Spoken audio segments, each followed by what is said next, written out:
Comunidad Minera. Saludos, ¿qué tal amigos? Gracias por acompañarnos y sean todos bienvenidos a esta nueva edición de Comunidad Minera. Víctor Santos Uriel estará con ustedes compartiendo temas ambientales, técnicos, mineros y sociales.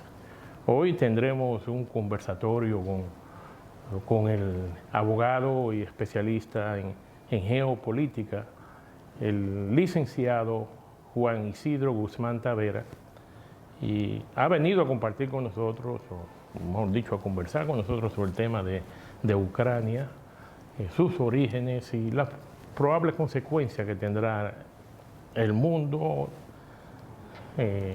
consecuencia de esta guerra, esta invasión de Rusia a Ucrania que se originó en el mes pasado. Pero antes vamos a ir al comentario semanal de Comunidad Minera. Y hoy va a ser diferente. Hoy empezaremos el comentario mostrándole a ustedes una fílmica de un Vía Crucis que realizó la Iglesia Católica de la zona de Yamasá y Peralvillo. Esos son dos municipios en la provincia de Monte Plata. Un Vía Crucis que tuvo como objetivo preservar los recursos naturales de esa región en Monte Plata. Eso específicamente en la parte alta de la cuenca del río Ozama. Y es que los comunitarios, en coordinación con la Iglesia Católica y otras iglesias de diferentes denominaciones, iglesias cristianas, hicieron una marcha multitudinaria, como ustedes estarán viendo en el video, o los videos, mejor dicho, que estaremos presentando. Y entre los temas principales era de que la comunidad o las comunidades de Yamasá y Peralvillo se oponen a que la empresa minera Barro y Pueblo Viejo construya una presa de cola en el río, en el cauce del río Cuance, que sería una amenaza para todos los tiempos al medio ambiente y a todas las comunidades en la vecindad donde en el caso de que se construya, pues está en etapa de planificación. Pero vemos que fue una multitud enorme. Según yo estuve conversando con comunitarios de la zona, ha sido la actividad que ha podido congregar la mayor cantidad de personas de todos los tiempos. Se han hecho en el pasado, ha habido en los periodos de elecciones, donde han hecho demostraciones, marchas, pero ninguna como ha tenido la participación de tantas personas en la zona, como esas comunidades, por su convicción de proteger los recursos naturales, de que no se le construyan esa presa de cola. Y como ustedes ven en los videos, o sea, la gran mayoría fueron personas adultas y la gran mayoría fueron mujeres también. Y no importó de que lloviera, ustedes pueden ver las sombrillas en los videos, de cómo esa gente desafiaron las lluvias y participaron y se mantuvieron con un orden. Eso es buen ejemplo de cuánto hemos progresado aquí en República Dominicana, de cómo esas comunidades se expresan y le dicen al país: ayúdennos, no permitan que nos construyan esa presa de cola aquí en esta zona.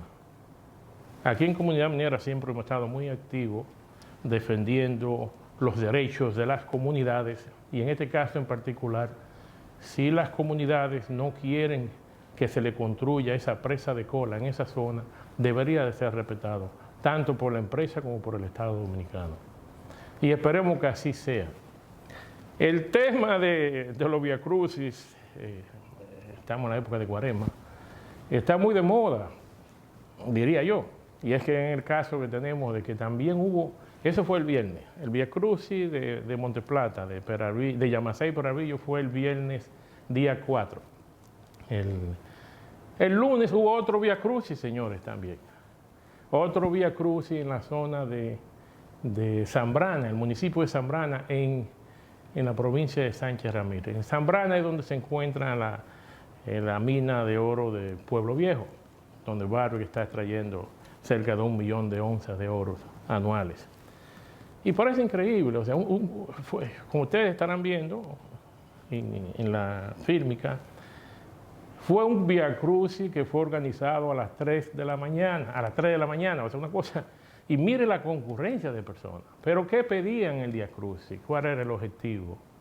Señores, estaban pidiendo obras para Zambrana, obras de desarrollo, que uno pensaría que ya, como Barrio y Pueblo Viejo se encuentra en el municipio de Zambrana, de que todas las necesidades básicas de ese municipio ya iban a estar satisfechas, ya sea por el Estado o por la empresa minera. Pero evidentemente no ha sido así. Mire cuánta gente también participaron en esa actividad.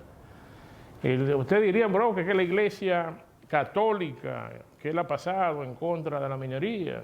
Pues no en contra de la minería, están pidiendo cosas para el bien común, para las comunidades, no para beneficios propios, ni para la institución tampoco.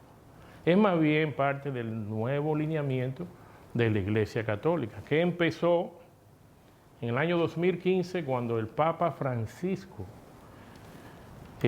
publicó su encíclica, el Laudato Si', donde explicaba de que había que preservar nuestra casa, el planeta Tierra, y explicó de cómo deberían ser las relaciones de las comunidades con la minería, que no había que decir no minería, definitivamente, no, bajo ciertas condiciones sí se puede hacer la minería, y aquí en Comunidad Minera seguimos esos lineamientos, de que no es que porque genere beneficio ya se le pueda permitir a las empresas mineras hacer lo que quieran con el medio ambiente, ni tampoco con manejar el aspecto social como se hacía en el siglo pasado, que continuamos haciéndolo aquí en República Dominicana, porque parece increíble que Barrick Pueblo Viejo, la cuarta mina de oro más grande del mundo en su tiempo, 12 años después de venir al país, todavía estén las comunidades pidiéndoles obras de desarrollo. Eso parece ilógico. Y tienen una campaña de que nosotros aquí tenemos el plan de responsabilidad social y que todo el mundo es feliz. Eso no es cierto, señores. Es un plan de comunicación. Vayan y visiten cuando tengan tiempo esa zona y ustedes verán que tienen la misma necesidad que cualquier otra provincia que no sea minera. Y cuidado, aquí en Comunidad Minera siempre exigimos el bien común para todas las comunidades mineras, y es que son las comunidades más afectadas de la próximas a las minas en el tema ambiental, y deberían de ponérsele más atenciones. Ese ha sido la parte minera del comentario de Comunidad Minera. Pero hay otra parte que quiero antes, le voy a añadir, que se me ocurrió ahora, es el tema del petróleo, señores. Producto de la guerra que se inició entre Rusia y Ucrania, el precio del petróleo está subiendo. Esta semana llegó un momento a $128 el barril. Sí, bajó. Estados Unidos está haciendo, la semana pasada anunció de que, anunció fue la Agencia Internacional de Energía, donde Estados Unidos es uno de los líderes, anunciaron que iban a aportar 60 millones de barriles de las reservas estratégicas, barriles de petróleo. Y eso significaría cerca de 2 millones diarios. Ahora, esta semana, dice Estados Unidos que no va a comprar más petróleo de Rusia. Y era que Estados Unidos le compraba cerca de 200.000 barriles de petróleo diarios, más 300.000 barriles de producto terminado y semiterminado de derivados de petróleos. Son cantidades significativas, es cierto, le va a cortar en cierto modo, pero Rusia produce 5 millones de barriles diarios, exporta, mejor dicho. Produce 11 millones de barriles y exporta 5. O sea que 2 millones no va a ser la gran diferencia. El Reino Unido también dijo que iba a parar las importaciones del petróleo ruso. Eso se puede compensar si Venezuela aumenta la producción, si Canadá aumenta la producción, si permiten más actividad del fracking, pero aún así eso toma tiempo. Y estamos hablando de que toma fácilmente 6 meses llevar a esos niveles de producción de esos 5 millones que van a, si bloquean a Rusia completamente en la venta de petróleo, para llegar a la producción a ese nivel. Pero en esos 6 meses, ¿qué va a pasar con el mundo, con la economía? ¿Qué va a pasar con nuestro país, República Dominicana? Oye, aquí estamos teniendo unos niveles de inflación anómalos debido al alto precio bueno, uno de los factores es el precio del petróleo que está disparado, pero también hay otro como el costo del shipping y cosas así en los envíos. Y se ha generado una inflación que uno va a los supermercados y se encuentra que todo ha subido desproporcionalmente, porque los comerciantes se aprovechan, señores. Vamos a estar claros con eso. Señores, esperemos que este problema de Ucrania se resuelva lo más pronto posible y que podamos tener paz en el mundo nuevamente. Ese ha sido el comentario semanal de Comunidad Minera. Y ahora pasamos al conversatorio con el licenciado Juan Isidro Guzmán Tavera, cuando regresemos después de la pausa comercial.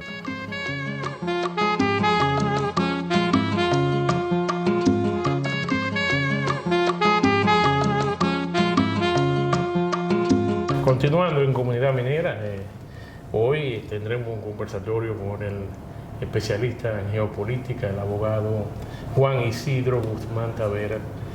Juan, un placer tenerte aquí por primera vez en Comunidad Minera. Para mí es un placer.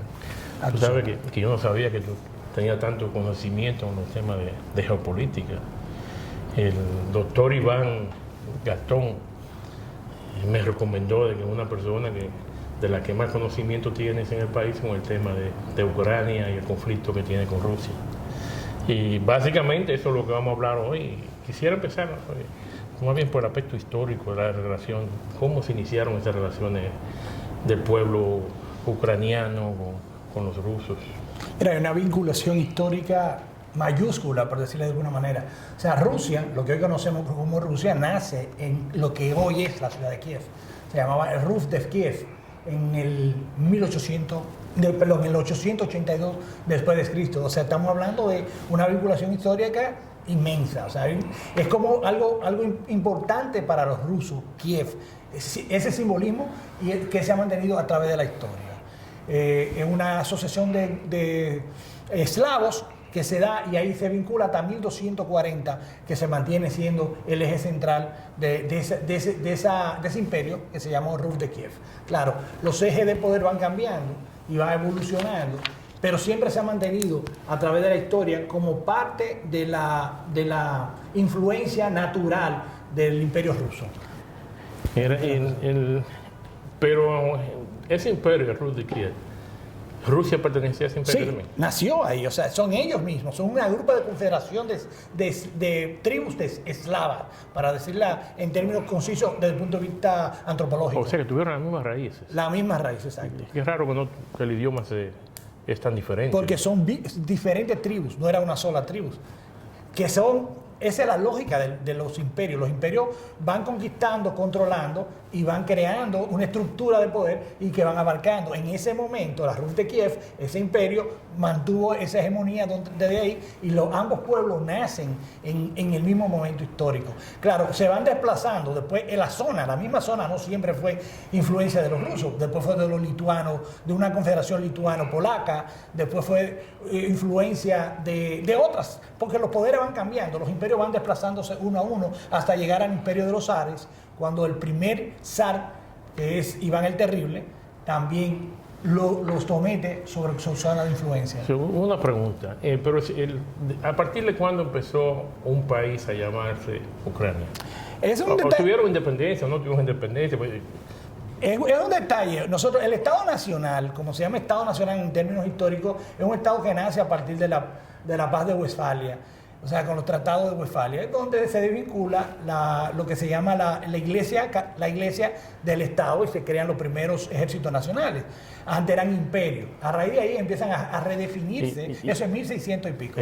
A raíz de 1640 y pico es que empiezan a darse los estados nacionales en los diferentes estados de Europa. Ucrania, como Estado nacional, no nace sino después de la Primera Guerra Mundial, cuando se desmembra el Imperio de los Zares. Entonces, con la reconfiguración que hay histórica después de la Segunda Guerra Mundial, es que se le da un estatus de Estado a Ucrania. Antes eran zonas de influencia de los imperios que existían antes.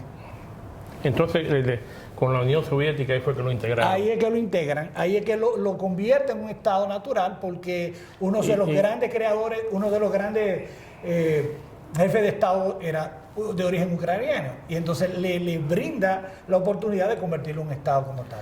¿Pero hubo que pelear por eso o fue una...? No, es una reconfiguración histórica, vamos a explicarlo de otra manera. O sea, la Primera Guerra Mundial se da lo que se pierden 5 grandes imperios en el momento. El Imperio Otomano, el Imperio Austrohúngaro, el Imperio Alemán, el Imperio de los Zares. Entonces, esa desmembración hace que nazcan nuevos estados. Ahí es el detalle.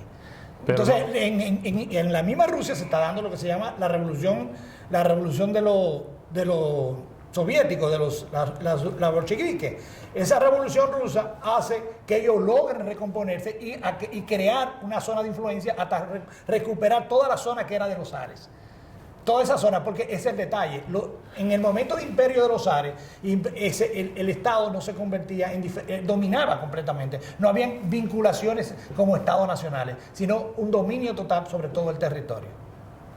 ¿Y con la Unión Soviética no era? No, entonces, por una necesidad histórica se hace una reconfiguración geopolítica de los estados de acuerdo a las etnias. De hecho, dentro del dentro del sistema soviético existía un ministerio de las etnias para determinar esos conflictos que podían pasar, y en base a eso se reconfigura el Estado y la zona geográfica de la URSS, de la Unión de Repúblicas Socialistas Soviéticas. Entonces ahí ya pasamos ya a la década de los 90. No. Básicamente, sí, bueno, sí, del 91, perfecto.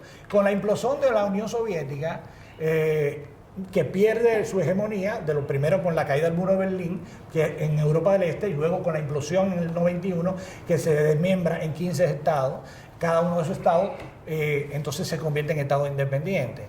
La vinculación histórica que hay con Kiev es real, ¿no? Hay unos vasos comunicantes amplísimos. De hecho, el 80% de la población de Ucrania habla ruso.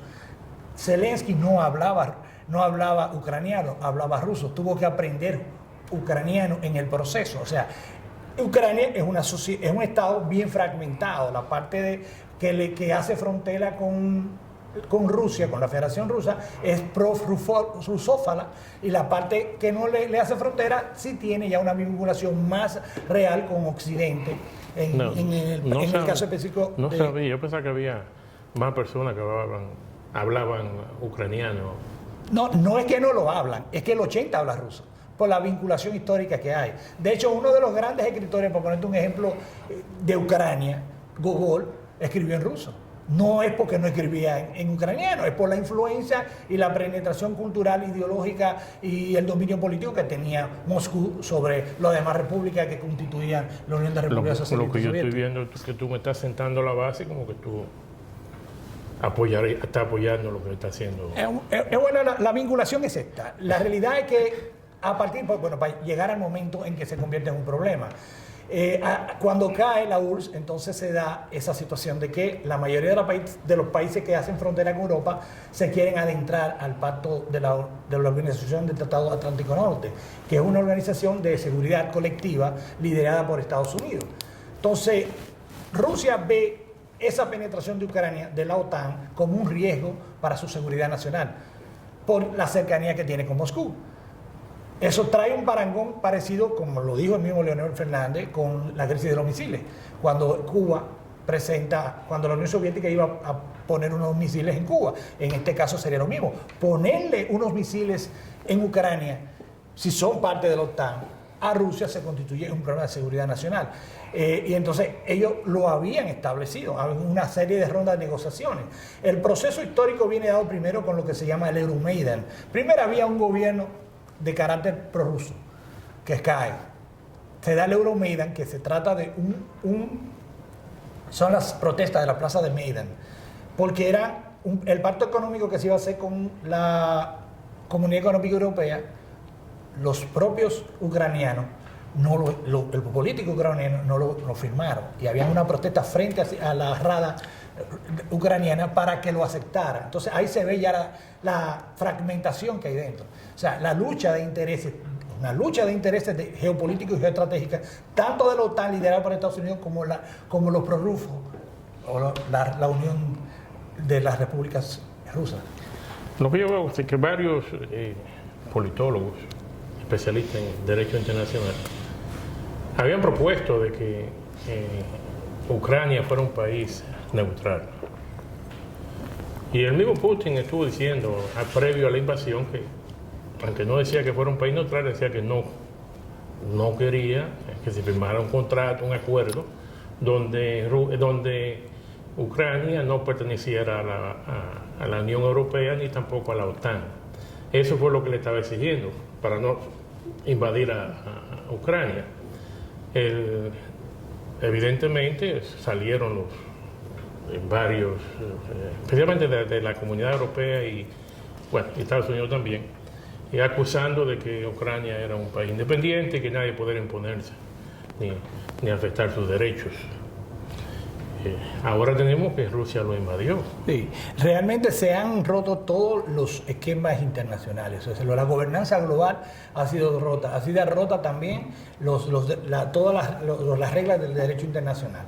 La realidad es que el think tank, o sea, el pensamiento intelectual de política y de geoestrategia de Estados Unidos, desde que cae la Unión Soviética, le establecieron, entre ellos George Kennan, que es el creador de la teoría de contención, que fue parte de la política exterior de Estados Unidos por muchos años. Igualmente el caso de Henry Kissinger, uno de los grandes intelectuales en el área de la diplomacia y de las relaciones internacionales, habían establecido eso que tú planteas, de que no podía convertirse ni crearse el mismo error histórico que se cometió cuando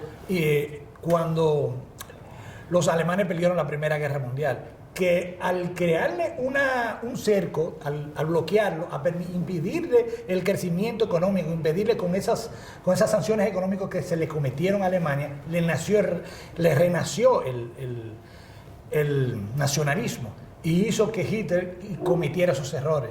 Que, bueno, para la humanidad, errores para la humanidad, pero errores desde su punto. Entonces, esto es lo mismo que estamos viendo con Putin. A Putin lo cercaron, lo estaban cercando desde el punto de vista de pero antes de irnos, yo quiero saber, tú que tienes tanto conocimiento, ¿tú crees que Putin había analizado el esquema que estamos viviendo ahora mismo y pensaba que los ucranianos se iban a rendir fácilmente como en el pasado? ¿Qué estaba él pensando? Bueno, lo que pasa es que uno tiene que ver el big picture, como se dice. Se supone que históricamente ya Putin habían hecho acuerdo con China, lo primero. Tenía un colchón fiscal, él tiene un excedente fiscal para enfrentar esa situación. Tiene el apoyo indirecto. Es lo que le dicen, que China se había convertido en un apalancamiento, o lo que se llama, hizo una neutralidad apalancada. O sea, tan neutral es una expresión moderna creada al momento. Una neutralidad apalancada en el sentido en que ya hoy, día de hoy, China dijo que quiere jugar a la diplomacia colectiva, a la diplomacia multilateral para buscarle una salida, porque sabe que se está afectando la economía mundial. Y China es un país pro desarrollo económico. O sea, no tiene esos intereses geoestratégicos en lo inmediato, sino que se va a ver más perjudicada económicamente, o tan perjudicada como cualquier otro. Bueno, China es la fábrica del mundo. Así es. Todo se produce en China, pero una recepción le va a afectar a los chinos. Exactamente. O sea, aquí no hay ganadores. Bueno, en términos es difícil establecer quién va a ganar. Ahora, los grandes perjudicados son Europa. En la inmediato de la dependencia que tienen de Rusia con el petróleo. Y aunque se siga pasando petróleo para Alemania y de ahí para los otros sitios, sigue habiendo el problema de que el petróleo está subiendo. ¿Y quién se va a perjudicar? Los compradores de petróleo. ¿Quién se va a beneficiar? los vendedores de petróleo. Estados Unidos sigue siendo el principal productor de petróleo del mundo y el principal productor de armamento. Y esto ha creado una pandemia de inseguridad que ha hecho que los estados que no eran belicistas se estén rearmando. Estamos hablando de Japón, estamos hablando de Alemania, estamos hablando de todos los estados que no tenían vocación belicista por la herencia histórica de la Segunda Guerra Mundial, están incrementando sus gastos militares. Lo que yo no sé, y estoy especulando yo, yo no soy más inteligente que los especialistas en esas áreas de geopolítica, especialmente gente que han dedicado su vida a analizar los aspectos históricos de todas las grandes potencias. Pero era obvio que si Rusia invadía, como lo hizo, al final de cuentas se iba a dar lo que quería Rusia. Y se está dando lo que quería Rusia. ¿Qué quería Rusia? Que no fueran miembros de la OTAN y que no formara parte de la Unión Europea. Entonces, ¿por qué esto es derramamiento de sangre? La vocación de poder de un Estado hace que un Estado naturalmente imperialista está creando y expandiendo sus zonas de influencia. Y hay un elemento que uno no toma en cuenta, el poder disuasorio de las armas nucleares. O sea, una guerra convencional, Rusia no la puede ganar. Antes de entrar en esa parte, te voy a interrumpir porque tenemos que irnos a una pausa y regresaremos en breve.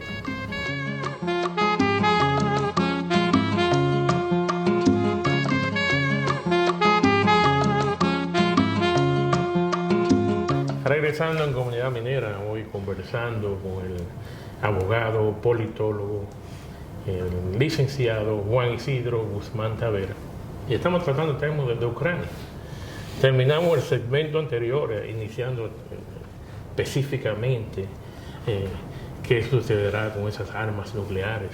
Desde tu punto de vista, ¿la van a utilizar o no la van a utilizar? ¿O fue el presidente Putin básicamente tratando de sugestionar a Occidente? Eso es básicamente un juego de poder ahí. De hecho, hay diferentes niveles de riesgos. Los analistas de la energía atómica y lo que tienen que ver con las armas nucleares dicen que esta es la primera etapa. Es la primera etapa, pero la capacidad disuasoria y la capacidad armamentícia que tiene la Unión Rusa, la Federación Rusa, perdón, es igual comparativamente o mayor que la de restos de los países que pudieran estar involucradas en el proceso. Imagínate el riesgo que puede existir. O sea, de utilizarla, estamos hablando de un posible exterminio de la humanidad o gran parte de la humanidad. O sea, porque el planeta es uno solo. Uno lo ve y el riesgo es real. O sea, es real en el sentido de que utilizar armas de grande escala, aunque no sea nuclear, puede afectar los intereses de los del pacto de OTAN. Un arma tirada cerca de Polonia, que es miembro del pacto de OTAN, puede convertirse en un riesgo sistémico de que se vayan a involucrar a la OTAN con ellos. Eso es peligroso, porque sería destrucción de ambas partes. Exacto. De la destrucción del mundo. Exacto, por eso es que hay que apostar a lo que se llama la diplomacia multilateral, tratar de conseguir el peor acuerdo posible, que va a ser siempre mejor que la mejor de la guerra. Porque la guerra tiene eso, se sabe cómo empieza, pero no cómo termina, ni cuándo va a terminar. Entonces eso tiene un riesgo para el mundo entero, en todos los componentes que implica inflacionario, de los commodities que maneja Rusia y Ucrania, que son los mayores productores de grano y de los mayores productores de energía, etcétera, etcétera. Bueno, el tema de Rusia, Rusia es el número 2 en aluminio, en cobalto es el paladio número 1, cobre el número 6 productor del mundo. O sea, la economía mundial no puede subsistir sin los recursos minerales de Rusia. Sí. Vamos a sufrir todos. O sea, pero sí que vemos que ambas partes no quieren ceder. Mira, como te explico, la China, que es el detalle, ha habido un cambio epocal, los ejes de la historia se están moviendo. Podemos caer en lo que se llama la trampa de Tucídides, si se da esto. ¿La trampa de Tucídides? Lo que pasó históricamente en el sentido de un imperio emergente como es China, que tiene un pacto, en este caso, con la URSS, con la Federación Rusa, vemos que están dando mensajes distintos. Por ejemplo, ayer habló el ministro de Relaciones Exteriores diciendo una cosa cuando hoy el presidente de China dice otra, abriendo más la posibilidad de acercamiento. Esa es la importante, que se dé ese acercamiento. Yo entiendo que China debe jugar un papel importante en la resolución del conflicto, por lo que entendemos que hay que apostar a la diplomacia multilateral, de que se sienten a conversar, aunque sea bajo los esquemas que ya se saben. El problema de los chinos que tampoco son de confianza.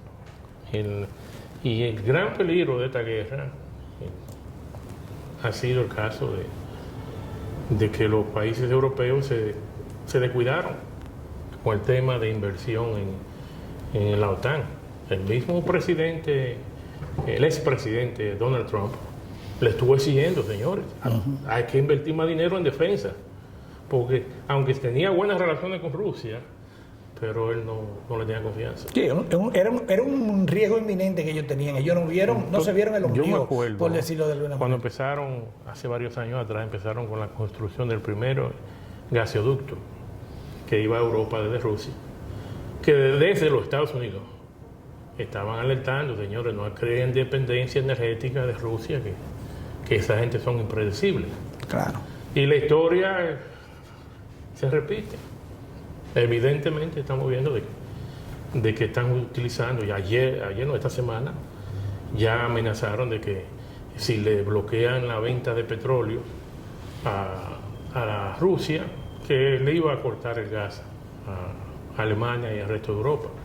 Alemania específicamente, que creo que son el 25 o el 40% del gas que necesitan, más ahora que están en invierno, viene de Rusia por ese gasoducto. Realmente la dependencia energética de Europa de Rusia es el gran riesgo para Europa. Pero a mí lo que me da es que ya se había vertido. Lo que pasa, hay una buena, como tú lo estás planteando es real, pero déjame darte un dato, es el problema, lo que se llama la falta de visión política de la élite gobernante actual, de lo que está viviendo. Un detalle importante de eso es ver por qué esa situación que se veía venir no se enfrentó con tiempo. Tú lo dirás, ¿verdad? ¿Por qué depender energéticamente de la URSS? ¿Por qué la energía alternativa no se apuesta más a la energía alternativa? Esa pregunta me la estoy haciendo para respondértela de alguna manera. Es el sentido del entrampamiento económico que hay. Las élites del mundo están desnacionalizadas, según dice Huntington. Lo que le interesa es los beneficios. Y mientras más barato se constituya crear beneficios, más fácil lo hacen. El oleoducto le salía más fácil y más barato desde Rusia que desde otro lado o desde otro tipo de energía. Sí. Entonces, ese valor económico agregado y se le convertía en un riesgo político futuro. Bueno, y se le convirtió. Específicamente Alemania, que es el que está recibiendo los mayores impactos. Alemania, después del terremoto de Fukushima. El de Japón, Fukuyama. Después de ese terremoto decidió suspender todas las plantas nucleares para generación de electricidad. Y también le coincidió con que querían eliminar la minería y el uso de carbón para generación de energía por el tema del cambio climático. Europa se fue en esa dirección del cambio climático y son los mayores países del mundo que han estado exigiendo con el pacto el Acuerdo de París, y las emisiones, control de las emisiones del CO2, olvidándose de la consecuencia de seguridad energética. Ese factor nunca se tomó y los países empezaron a grandes inversiones, específicamente en el área de la no renovable, y se ha demostrado que la energía no renovable, al menos al nivel tecnológico en que estamos viviendo, no es una energía que es confiable. O sea, cuando está nublado, usted no va a generar energía eléctrica. Usted, si no hay viento, tampoco va a generarse. O sea, que tiene que tener las plantas, como quiera, de combustibles fósiles disponibles siempre. No la utilizarán, emitirán menos dióxido de carbono, pero la va a necesitar. Europa, la Unión Europea, decidió apostar al desarrollo de la energía renovable y se descuidó de la dependencia energética. Y están pagando el precio ahora. Y la van a pagar con creces, porque hay algo que ellos no vieron. O sea, dentro de las relaciones internacionales y la geopolítica, hay lo que se llaman los paradigmas. Y el paradigma realista dice eso, de que tú tienes que tener poder y acrecentarlo. Y eso fue lo que ellos no vieron. O sea, la unificación que tiene la Comunidad Económica Europea en lo que tiene que ver con lo económico, así no lo tiene en cuanto al gasto militar, ni al equilibrio militar para hacerle contención a cualquier riesgo. Le voy a dar datos. En el Bundestag, o sea, en el Parlamento alemán, se interpeló uno de los diputados, de los miembros del Parlamento, y se le dijo que qué capacidad tenía Alemania para responder cualquier ataque en este momento. Ni siquiera combustible tenían los submarinos nucleares. O sea, estaban o en reparación o no tenían combustible. Decía que para poder reagruparse militarmente y responder ante un ataque, mínimamente 2 años. 2 meses, perdón. Imagínate el riesgo, o sea, es no entender lo que es la lógica del poder y sobre todo en estos estados, porque independientemente de quién sea, aparecería otro, no tenía que ser la Federación Rusa, en el sentido que el poder no se deja vacío, el poder siempre va a ser suplantado por otro. Lo que se creó con la caída de la URSS fue una balcanización, es lo que se llama un vacío de poder en esa zona, que bueno, resurge con Putin en el sentido histórico de ver quién eran sus zonas de influencia y conocer su verdadero valor y su poder capacidad para penetrar en Europa. O sea, lo que quiero decir con esto es que ese paradigma idealista de que las cosas se podían resolver de una manera fácil o en conversaciones y en la agenda multilateral, no, se da cuenta que no. O sea, ahí se agotaron los mecanismos bilaterales y no se llegó a una conclusión sino a la guerra. Juan Isidro, Europa siempre depende de los Estados Unidos para salvarla, te lo digo el día de la franca. Sí. Históricamente, Primera Guerra Mundial, Segunda Guerra Mundial. Y es que los europeos, por alguna razón, que quizás tú me la puedes explicar, tienen problemas en ponerse de acuerdo entre ellos mismos. Y producto de no ponerse de acuerdo, se le causan esos problemas, tiene que venir Estados Unidos a imponer soluciones. Geopolíticamente hablando, es interesante que un territorio tan pequeño tenga tantos estados y tenga tantas diferencias y tantos idiomas. O sea, eso no se ve en otros territorios. O sea, es una espectacularidad étnica que hay y lingüística. Entonces, en eso tiene intereses diferentes. Para ponerte un ejemplo, España, que es un país pequeñito, tiene vascos, catalanes, gallegos, asturianos, castellanos, que se entienden porque hay un poder hegemónico de alguna manera que controla, pero para que entiendan, esa balcanización, esa atomización de las estructuras de poder hace que haya muy poca capacidad de entendimiento. Pero o sea, lo han hecho en la parte económica, donde ellos no lo hicieron fue en la parte militar. Sí, pero históricamente siempre aparece uno con más fuerza y quiere aprovechar de las circunstancias del momento. Claro. Lo hizo Alemania en su momento. Y en el inicio del programa tú estuviste hablando del tema de que no ocurriera en Rusia lo que le ocurrió a Alemania, de que lo bloquearon completamente y no le dieron otra opción. Después de la Primera Guerra Mundial, los alemanes pasaron mucho trabajo, tuvieron un periodo de recesión económica espantoso, desempleo increíble. O sea, y apareció este líder, el líder mesiánico, Hitler, y la gente le creyó y siguió. Yo espero que en este caso de Rusia, los rusos no quieran pensar de que la solución a su problema es lo que está proponiendo Putin. Bueno, hasta ahora eso es lo que está ganando. Eso es lo que le dije del paradigma realista. Eso es lo que está ganando. Él ha creado su narrativa al interior de la de la Federación Rusa. Su narrativa de que ha habido en Ucrania, en este caso específico, ha habido un elemento neofascista que estaba dominando la zona de los oblast y judíos. Y judíos. La zona que es contradictoria. Inventado. Que es contradictorio. Porque el presidente de Ucrania es judío. Es contradictorio, pero él creó una narrativa y lamentablemente él tiene control, un autócrata, tiene un control de los medios de comunicación. O sea, todavía él conserva un gran nivel de aceptación con todo y los riesgos económicos que va a tener, los sufrimientos económicos. Yo pensaba que con el Internet era muy difícil controlarlo. Lo bloquean. Fíjate lo que pasó, la injerencia que tuvo el mismo Putin en las elecciones de Estados Unidos. En este caso es igual, él puede bloquear el Internet internamente y bloquea y silencia los disidentes. Pero hay tecnología ahora que estuve viendo en CNN de que este señor Elon Musk tiene la tecnología que vía satélite Sí. le estaba mandando internet a Ucrania. Yo creo que la solución, si no viene le quise responder inmediatamente por si no se presta a que me llegue a hacer la pregunta. La solución puede venir o de la diplomacia multilateral o internamente de Rusia. Porque si la guerra continúa, muchos autores ya hablan de que ya estamos en la Tercera Guerra Mundial. Porque la guerra no tiene que hacer, hay una guerra económica. Hay una guerra económica, pueden investigarlo. Sí. Lo invito a que investiguen, que hay autores que la sustentan, porque hay la posibilidad de la escalada está. Y así empiezan todas, no empiezan de manera fuerte. Y todas. Siempre uno invadiéndolo. El otro. Y entonces, en el sentido de que pudiera ser en este sentido que la solución sea en el interno de la Federación Rusa. ¿Por qué? Rusia creó un esquema ya de los grandes oligarcas multimillonarios que pueden verse afectados directamente económicamente, que ya lo están siendo. Y pueden encontrar, ya hay dos de los oligarcas que se han manifestado en contra de Putin. Inclusive hay uno que está dispuesto a vender un equipo de fútbol, que es el Chelsea, sí. Chelsea me parece Manchester, que de Inglaterra. Unido, sí. De Inglaterra. Sí, correcto. Tenemos que irnos a una pausa y regresaremos en breve.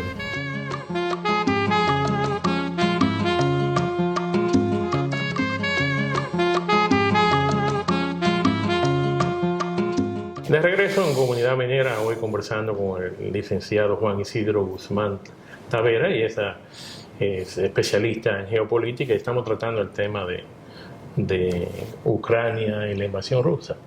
Y terminamos el segmento anterior empezando a ver cuáles serían las probables soluciones a ese conflicto, donde estuviste expresando de que pudiera ser de forma interna.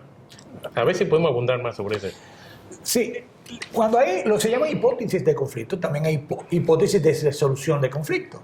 La hipótesis de guerra, quiero decir, también tiene hipótesis de resolución de guerra. Son posibles. Puede haber una guerra prolongada, lenta, de larga data entre ellos, porque se puede presentar de ellos se sabe que se le está entregando armas y pertrechos militares a los ucranianos para mantener una resistencia. Esa podría ser. O que Rusia, la segunda, termine siendo más corta de lo que se espera y controle todo el territorio. La realidad es que unos territorios tan vastos como los ucranianos es difícil de controlarlos sin que haya una resistencia de la misma población civil. Y se mantengan en constante, más inestable la zona, que sería más peligroso todavía. Se debería de buscar siempre evitar la escalada de que eso se convierte en un conflicto de mayores dimensiones. Se debería apostar a la diplomacia multilateral, que lo he dicho varias veces. Ya China ha intentado y se ha puesto al servicio. Claro, si nos llevamos de lo que China ha sido históricamente de la diplomacia del ping-pong, de que nunca se llegó a ningún tipo de acuerdo ni resolución, pero se evitó una guerra de dimensiones catastróficas para la humanidad. Eso es lo que hay que verlo así. La diplomacia es el objetivo. Igual, mucha gente critica a la Organización de Naciones Unidas por eso, pero ha evitado la Tercera Guerra Mundial. Y no quiere decir que los conflictos no se hayan dado. Se han dado de menor intensidad. Por lo menos se resuelven los conflictos con la conversación. El otro escenario, que yo acabé diciendo eso, podría ser al interior, porque estrangulamiento económico que se está intentando, aunque hay la alternativa de que Rusia mantenga unos lapsos comunicantes que lo tiene con China, siendo su principal socio comercial, la población interna va a sufrir la consecuencia, como le está sufriendo la población del resto del mundo, pero es que lleva a ser con mayores consecuencias. Entonces, internamente puede tener una solución. Primero, si pierde las elecciones, podría ser, vamos a decirlo de alguna manera, o si pierde el apoyo de los oligarcas, por decirlo de alguna manera. Tú tienes mucha confianza en los chinos, yo no le tengo confianza a los chinos, y más que los chinos son parte interesada. Los chinos, desde mi punto de vista, están viendo cómo le va a ir con Ucrania a Rusia, porque tiene en la mira de que quiere apoderarse de Taiwán. Cuando yo digo los chinos, es específicamente por eso, por la capacidad, por los intereses que tiene a nivel de la economía mundial, pero hay otros actores. Por eso que hablo de multilateral. Ahí están los alemanes, que es una de las grandes potencias económicas del mundo. Ahí pudieran estar los japoneses, que ya no tienen tradición histórica de belicismo. Pudiera ser Francia, que está teniendo un diálogo constante, Directo. un directo, con buscar la forma de que Estados Unidos no debería participar. Eso estamos claros. No debería participar en el sentido de que es el que tiene menos que perder ahí en lo inmediato. Tienen que ser las partes, los actores que tengan mayor sensibilidad a los riesgos sistémicos que se puedan dar de una guerra. Se está creando una crisis humanitaria. Terrible. En esta semana se publicó de que cerca de 2 millones de ucranianos han emigrado, campos de refugiados, se han ido a Polonia y a otros países. En Polonia hay 1 millón y pico ya. O sea que se está convirtiendo en una calamidad para el mundo. Eso tendría en el futuro, si continúan esas oleadas de migrantes, le podría traer o desestabilizar el gobierno de Polonia en tal caso. Evidentemente, estamos hablando de 1 millón de personas que tú tienes que buscarle alguna solución de alimentación, solución de seguridad, de salud, etcétera, etcétera. Ya sí sé que se han creado 5 corredores humanitarios. Al menos eso fue la última noticia que se manejó al día de hoy. Y esos corredores humanitarios, aunque se han hablado hasta de crímenes de guerra, por lo menos ya están ahí para que haya menos víctimas civiles en la población civil. La crisis es evidente, o sea, una crisis de dimensiones catastróficas, porque desplazar 2 millones de personas, solo en el desplazamiento puede haber muchos muertos, porque desplazar esa cantidad de personas se convierte en un riesgo para la seguridad. Y la mayoría son mujeres y niños. Los hombres no pueden emigrar. Si están de edad de ser combatientes, está prohibido. Sí, así. Y por eso vemos en televisión de que despidiéndose en los trenes, en los autobuses, porque los hombres tienen que ir a pelear y defender su país. Es bueno decir algo, aunque debió haber sido lo primero. De Esquilo, un gran historiador de la República Griega, dice que la primera víctima de la guerra es la verdad. Nosotros estamos bombardeados de informaciones de Occidente. Y nosotros no sabemos realmente ni siquiera qué está sucediendo en términos fidedignos, quiero decir, lo que está sucediendo. En cuanto, por ejemplo, al desplazamiento de los militares dentro del territorio ucraniano. O sea, se habla en muchísimas versiones, tú escuchas una cosa de que a los combatientes férreos, de que no han podido penetrar, y otros dicen, no, que ya están a la puerta de Kiev. Hace más de una semana decían que están a la puerta de Kiev. Es contradictorio. Contradictorio. Entonces, eso es la verdad. No se sabe cuál es, en el sentido de cuál es la penetración que tiene el ejército ruso. Y yo he oído inclusive tesis y explicaciones teóricas de analistas de guerra, de militares, sí, de muchas índoles, de muchas áreas, diciendo diferentes cosas que se contradicen entre sí, porque se está esperando la carisma. La carisma es lo que sucede cuando la nieve empieza a derretirse, se mezcla con el lodo, y los tanques lo que le pasó a Hitler, sí, y lo que le pudo haber pasado a Napoleón, pero a Napoleón fue con otros factores, pero lo que le pasó a Hitler, no, lo de Napoleón fue otra cosa, fue de tierra asolada, y ellos le dejaron solo el territorio para que él no tuviera con qué abastecerse cuando le llevaron todo. Ese es el gran problema, pero lo que sí te digo es que según los analistas que he visto yo en televisión, expertos en guerra, la mayoría coinciden de que el plan que utilizó Rusia era para terminar de ocupar Ucrania en cuestión de 4 o 5 días. Sí, hablaban de la guerra relámpago, que fue la misma que utilizó Hitler, pero ahí no se ha dado ninguna guerra relámpago. O sea, ya estamos hablando de 14 días, ¿no? 16 días, y todavía no hay un control del aparato político, que sería el objetivo primordial, me imagino, de Putin, era ese, desplazar a Zelensky, poner un presidente títere que le funcione a los intereses rusos y continuar las relaciones y continuar su control y dominio sobre el territorio y la zona de influencia propia de la Federación Rusa. Tú sabes que habían dominicanos allá también. Sí, claro. Que ya la Cancillería empezó a traerlo. Sí. Muy buena Mira, yo dentro de la posibilidad que yo he leído y que he visto, que Putin no se va de Ucrania sin una ganancia de causa para poder vendérsela a su pueblo. O sea, que su personalidad no le permite echar para atrás, como dicen. O sea, su capacidad militar y su capacidad disuasoria de su armamento nuclear, él no se va con una mano adelante y otra atrás, como dicen en buen dominicano. Las negociaciones tienen que darse, ese es otro de los escenarios que yo veo, que Donbass y Lugansk se conviertan en oblast independientes y que se reconozca a nivel internacional como zona de influencia rusa. Es muy probable que haya un presidente transicional de transición para ver cómo se juega él no se va a conformar con eso. Ya lo tiene, la declaró independiente. Sí, él la declaró de manera unilateral, Unilateralmente. pero no tiene reconocimiento ni siquiera de China. China se abstuvo en todas las otras cosas. Eso se va a resolver pronto, una vez en las negociaciones, es lo primero que se van a apoderar. Pero el tema es que, como dije yo en un inicio, se va a hacer lo que Putin propuso, de que no iba a ser Ucrania formar parte de la Unión Europea, ni tampoco de la OTAN. Así es. Entonces, sí, eso aparentemente tiene ganancia de causa.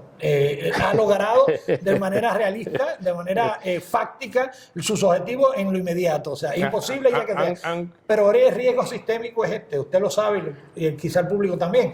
Pero ya hay 2 estados de la antigua influencia rusa que han pedido ser parte de la OTAN, que es Finlandia y Dinamarca. Dinamarca ya lo era. Finlandia hay 2 estados más que están tratando de entrar a la OTAN, porque ese es el riesgo, el nerviosismo es ese, que si él lo hace con Ucrania lo puede seguir haciendo y ya lo ha hecho 5 veces, esta no es la primera. Esos 2 países no tenían ese aspecto, ese lapso histórico tan cercano como lo tenían con Ucrania. Claro, eso por lo menos da un poquito de tranquilidad. Sí.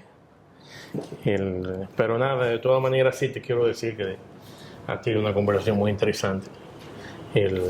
Espero que vuelva pronto. Quisiera invitarte, te lo voy a decir ahora mismo frente a nuestra teleaudiencia, de que venga y que conversemos sobre el tema sobre Haití. Sí, como mucho. La inmigración haitiana, porque veo que tiene mucho conocimiento y facilidad de expresión. Gracias, muchas gracias. Dominio del tema. Gracias nuevamente. También quiero agradecer a nuestra teleaudiencia por acompañarnos. Dios mediante, estaremos nuevamente con ustedes la próxima semana. Vayan con Dios.